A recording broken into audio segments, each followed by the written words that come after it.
I want it noted that I believe in technology so much that I'm going to try to do this entirely without paper. Chairman Baucus. Hope it works. Chairman Baucus, Ranking Member Hatch, and members of the committee, thank you for the opportunity to discuss our work at the Virginia Commonwealth University Medical Center in Richmond, Virginia, related to our successes in the arena of health information technology. I am the Chief Medical Information Officer for the VCU Medical Center, an actively practicing internal medicine hospitalist, and an associate professor of medicine. In my career, I have been fortunate to experience the care of my patients using a multitude of health information systems, including paper-based, electronic vendor-based, hybrid, and even the federally created Veterans Administration System.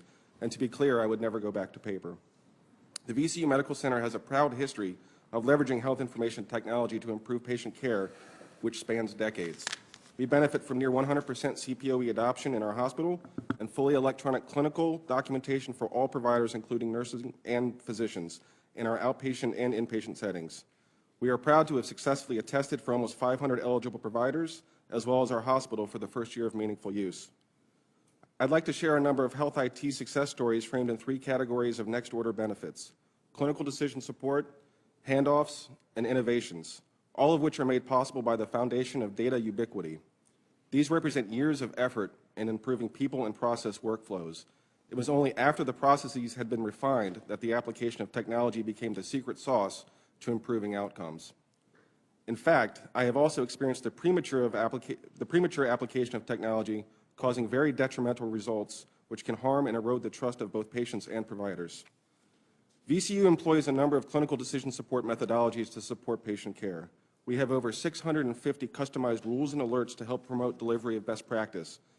For example, in the arena of core measures, we have improved our compliance rate with the timely removal of urinary catheters to prevent hospital-acquired infections for our surgical patients. Our EMR now recognizes urinary catheters which are placed in the operating room and schedules their removal automatically in concert with physician guidance. Years of education and process improvement could only yield compliance in the 80% range. It was the thoughtful and actionable integration of technology that finally pushed us above 98%.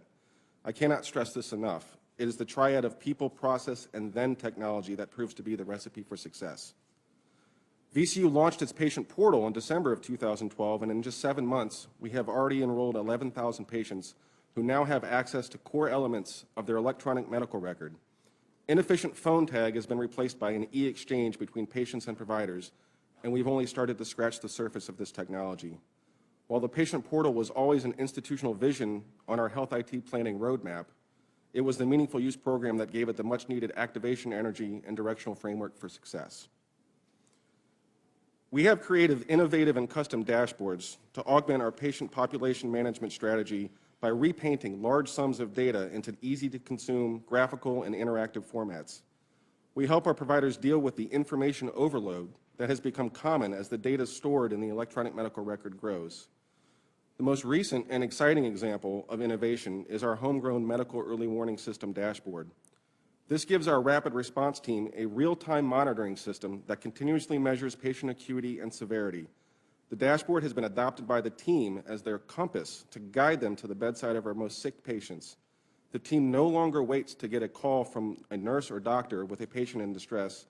Instead, they are accessing the dashboard on mobile devices and arriving at the bedside to assess and intervene, sometimes ahead of the primary team and nurse. Since launching this dashboard, our analysis has shown a 5% reduction in in-house mortality and a significant reduction in cardiopulmonary arrests outside of the intensive care unit. The landscape and requirements for health IT are constantly and rapidly changing. We are drowning in a sea of competing priorities and clinical needs to ensure that the EMR remains usable and meaningful. The combined tsunami of the ICD-10 mandate collides precisely with our medical center's need to attest for the first year of meaningful use stage 2. The talent pool for this mountain of work that faces our industry has become sparse. For the first time, I am noticing a legitimate inability to onboard the talent requisite to make these initiatives successful. I believe there is a creative opportunity to be thoughtful about the timing of the meaningful use program, especially the impending penalties, while preserving the momentum we work so hard to achieve. The examples offered here are emblematic of the power of health IT and data fluidity. VCU purposely pursued internal data ubiquity as a preliminary strategic goal. There were immediate and tangible results from simple data availability. Only once this was achieved were we then able to pursue the next order benefits described here. I believe the VCU experience is relatable to the true power of even the most basic healthcare data interoperability, a benefit that is echoed by many of my colleagues who recommend a higher focus for these measures within the Meaningful Use Program. I do wish to applaud the ONC and the Meaningful Use Program for the successes to date. I credit the program with helping to provide our industry a shared vision and roadmap, as well as providing the activation energy to help accelerate the journey. A sincere thank you for their leadership is indeed warranted and offered here. I am proud to be a part of the training of the next generation of care providers who do not know a non-digital healthcare world. There are students and residents who have never written an illegible paper prescription or scrawled onto paper the chicken scratch progress note. The next generation has come to expect and demand a safer digital healthcare world and will prove to be a valuable asset in continuing to push the industry and our nation forward into digital success. Thank you for the opportunity to testify before you today. VCU Medical Center stands ready to serve as a resource and work with this committee and all members of Congress to improve the quality of healthcare in this nation.